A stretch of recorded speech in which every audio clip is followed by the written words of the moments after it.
नमस्कार, अग्निस्मिता किचनमध्ये तुमचं स्वागत आहे। आज आपण शिळ्या चपातीपासून अगदी गोड पदार्थ सुंदर असं लागणारं करणार आहोत, ते म्हणजे गुलाबजाम। आणि हॉटेलची सुद्धा तुम्हाला आठवण येणार नाही, इतकं छान तुमच्या घरच्या घरी शिळ्या चपातीच्या गुलाबजाम तयार होणार आहेत। तर वेळ न घालवता पाहूया ही रेसिपी। शिळ्या राहिलेल्या 4 चपात्या घेतलेल्या आहेत, 3-4 इथे 3 चपात्या मी शिळ्या घेतलेल्या आहेत। फ्रीजमध्ये ठेवलेल्या चांगल्या राहाव्यात म्हणून, कडक झालेल्या तरी काही हरकत नाही। आपण ह्याला तुकडे करून मिक्सरच्या भांड्यातनंच फिरवणार आहोत, त्यामुळे आता ह्याचे सगळे तुकडे करून घेऊया। इथे पहा मी तुकडे करून घेतलेले आहेत, आता मिक्सरच्या भांड्यातून काढून घेणार आहे।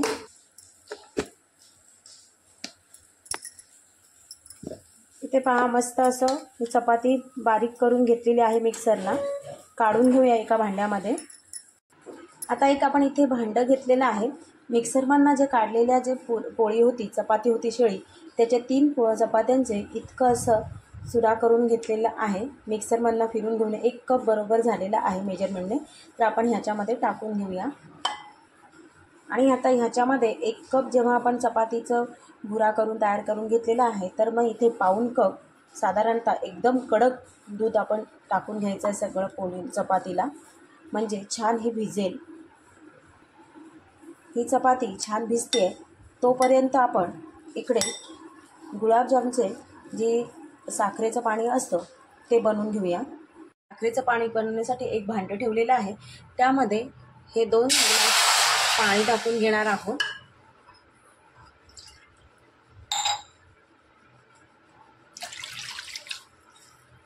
आणि जितकं पाणी तितकेच साखर, म्हणजे 2 कप साखर। आणि ह्याच्यामध्ये थोडंसं केशर आणि वेलची पावडर, चवीपुरती वेलचीची पावडर वासापुरती, चांगलं मिक्स करून घ्यायची आहे। ही जोपर्यंत साखर विरघळत नाही तोपर्यंत हे चांगलं उकळून घ्यायचं आहे आणि मग लगेच गॅस बंद करून टाकायचा आहे। इथे मस्त अशी उकळी आलेली आहे पाण्याला आणि साखर पूर्ण विरघळलेली आहे। आता आपण गॅस बंद करून घ्यायचा आहे, हे बाजूला ठेवूया गार होण्यासाठी। आता इथे 2-3 मिनिटं झालेले आहेत। इथे चपाती छान भिजलेली आहे, पहा असं पूर्ण भरपूर अशी म्हणजे मऊसूत पडलेली आहे। तर आता आपण ही चमच्याच्या साहाय्याने एकजीव तयार करून घ्यायचा आहे, पहा सहजगत्या होते एकजीव। इथे आता आपण हाताने स्मॅश करून घ्यायचं आहे, कारण चपातीचे तुकडे सुद्धा राहायला नकोत। छान असं म्हणजे आपण चपातीचं जसं पीठ मळतो त्याप्रमाणे आपलं तयार व्हायला पाहिजे। हा पीठ इतकं सॉफ्ट व्हायला पाहिजे। तर आपण हा मळून घेऊया सगळं, पूर्ण असं मळून घ्यायचेत, म्हणजे अजिबात चपातीचे तुकडे सुद्धा राहणार नाही। असं चपातीचा जसा डो असतो तसा तयार झालेला आहे। तर आपण ह्यामध्ये आता 1 कप ह्या शिळ्या चपातीचा डो बनवून घेतले, त्यामध्ये आपण आता इथे 1 कप मिल्क पावडर सध्या टाकलेली आहे आणि थोडंसं मळून झाल्यानंतर परत अर्धा कप मिल्क पावडर टाकणार आहे। आणि 1 चमचा म्हणजे 1 टीस्पून बेकिंग पावडर घेतलेली आहे। आणि इथे साजूक तूप 2 चमचे टाकायचे आहेत। इथे तेल वापरायचं नाही, साजूक तूपच वापरायचं। आणि चवीपुरता अगदी थोडंसं मीठ टाकायचं आहे। आता ह्यामध्ये पाण्याचा वगैरे वापर न करता ह्या पिठामध्येच व्यवस्थित हा मळून घ्यायचा आहे।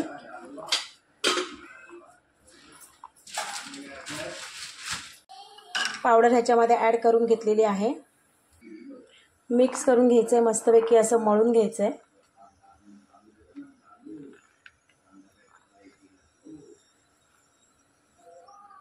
इथे पहा डोचा कलर किती छान आलेला आहे। ज्याप्रमाणे आपला गुलाबजामचा रंग आपण नॉर्मली करतो त्याप्रमाणेच ह्याचा सुद्धा रंग आलेला आहे। जसं आपण ह्यामध्ये मावा टाकून करतो त्याप्रमाणेच इथे आपल्या ह्या डोचा कलर आलेला आहे गुलाबजामचा। तर चांगलं मळून घ्यायचं आहे।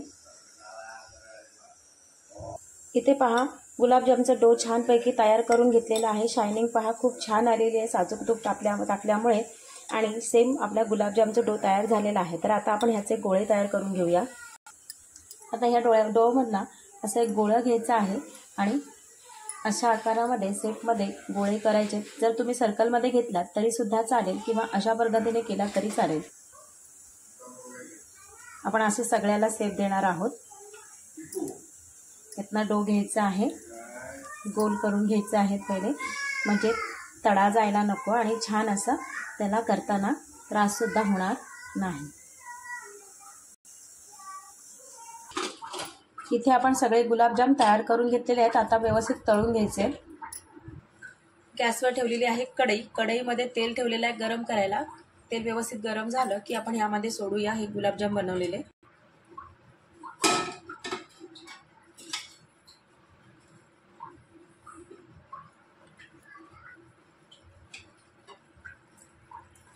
गॅसची फ्लेम मीडियम ठेवायची आहे, जास्त करायची नाही, नाहीतर मग आतून शिजणार नाहीत आणि वरतून फक्त ब्राऊन कलर येईल. त्यामुळे आपण मीडियम साईजवरतीच लो ते मीडियम अशाच ह्याच्यामध्ये ठेवायचं आहेत आणि व्यवस्थित तळून घ्यायचे. हे हळूवारपणे हलवून घ्यायचे आहेत.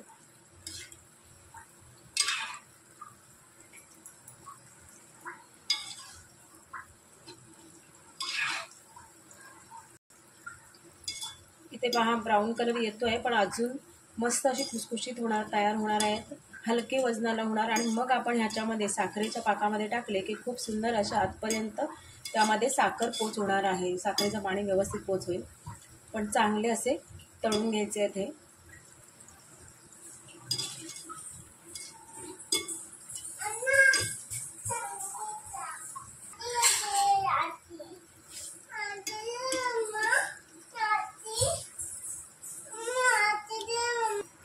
इथे आपले गुलाबजाम मस्त असे तळून झालेले आहेत. पहा रंग ब्राऊन कलर छान आलेला आहे. आतपर्यंत शिजलेले आहेत, तर काढून घ्यायचे आहेत. हे आपल्या शिळ्या राहिलेल्या चपातीपासून इतके गुलाबजाम सुंदर झालेत, जसे हॉटेलमध्ये तुम्हाला मिळतात त्याच रंगाचे आणि तसेच एकदम खुसखुशीत तयार झालेले. तर आपण हे दुसरेसुद्धा राहिलेले गुलाबजाम असेच तळून घ्यायचे आहेत. गुलाबजाम तळताना फक्त एकच लक्षात ठेवायचे, गॅसची फ्लेम एकदम हाय करायची नाही, मीडियम लो ते मीडियम ह्याच्यामध्येच ठेवूनच आपल्याला गुलाबजाम तळून घ्यायचे आहेत, म्हणजे एकदम आतून सुद्धा करपणार नाही. तर पहा खूप सुंदर असे हे गुलाबजाम तयार झालेले आहे. तर आता इथे गुलाबजाम दुसरेसुद्धा तयार होत आहेत. तोपर्यंत माझ्या चॅनलला अजून तुम्ही सबस्क्राईब नाही असेल केलं तर नक्की चॅनलला सबस्क्राईब करा आणि जास्त ही रेसिपीज माझ्या रेसिपी तुम्ही पाहत असल्यास तर तुम्हाला आवडत असेल तर जास्तीत जास्त तुमच्या मैत्रिणीपर्यंत पोस्ट करा. कारण की अगदी शिळ्या चपात्यापासून जसे एक गुलाबजाम इतके सुंदर होतात चवीला, अक्षरशः तुम्ही म्हणाल की तुम्ही हे जे बनवले ते चपातीचं बनवले की खरंच खव्याचे बनवले, हे तुम्हीच विचारा. तर तुम्ही ही रेसिपी नक्की करा आणि साईडची बेल आयकॉनसुद्धा दाबा. तर आता आपण इथे साखरेचं पाणी बनवून ठेवलं होतं, ते नॉर्मली गरम असायला हवं, गार एकदम करायचं नाही. तर इथे आपण साखरेच्या पाण्यामध्ये हे गुलाबजाम सर्व टाकलेले आहेत. हे 5 ते 6 तास तुम्ही जर व्यवस्थित गुलाबजाम साखरेच्या पाकामध्ये ठेवलं तर एकदम रसीले आणि सॉफ्ट मस्त असे तयार होतात. खूप सुंदर असे हे गुलाबजाम तयार होतात. तर तुम्हाला ही रेसिपी आजची आवडली का? आवडली असेल तर नक्की शेअर करा जास्तीत जास्त तुमच्या मैत्रिणीपर्यंत आणि तुम्हीसुद्धा ही रेसिपी नक्की घरच्या घरी बनवून पहा. चला धन्यवाद ही रेसिपी पाहिल्याबद्दल.